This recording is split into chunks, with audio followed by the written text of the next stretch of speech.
Hello guys, welcome to Vishnu's voice box.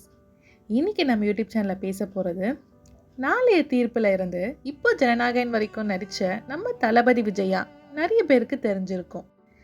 ஆனால் யார் யாருக்கெல்லாம் இளைய தளபதி விஜயா ஞாபகம் இருக்கா? அது கொஞ்சம் ஞாபகப்படுத்துகிறேன். செந்தூர பாண்டியன் படத்தில் கேப்டன் விஜயகாந்த் சரோட நடித்த அந்த ஃபேஸ் மறக்க முடியுமா? இல்லைனா தன்னோட காதலியை தன்னோட காதலனோட குடும்பத்தோட சேர்த்து வச்சு பார்த்து ரசிச்ச அந்த பூவே உனக்காக போல அந்த காதலை இந்த காலகட்டத்தில் பார்க்க முடியுமா? இளைய தளபதி விஜய் படம்னாவே காதல் சொன்னால் அது லவ் டுடேவாக தான் இருக்கும். இப்போல்லாம் மோட்டிவேஷன் சொன்னால் கிரிஞ்சுன்னு சொல்கிறாங்க. ஆனால் நம்ம இளைய தளபதி மோட்டிவேஷனே ஒரு பஞ்சாக கொடுத்துருப்பாரு.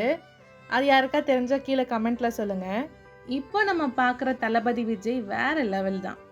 ஆனால் அந்த லெவலுக்கு வரதுக்கு பேஸ் போட்டதே இந்த விண்டேஜ் விஜய் தானே. இந்த வீடியோ உங்களுக்கு பிடிச்சிருந்துச்சுன்னா லைக் பண்ணுங்கள், ஷேர் பண்ணுங்கள், சப்ஸ்கிரைப் பண்ணுங்கள். உங்கள் கருத்துக்களை கீழே கமெண்ட்டில் சொல்லுங்கள். நீங்கள் கேட்டுக்கொண்டு இருப்பது விஷ்ணுஸ் வாய்ஸ் பாக்ஸ்.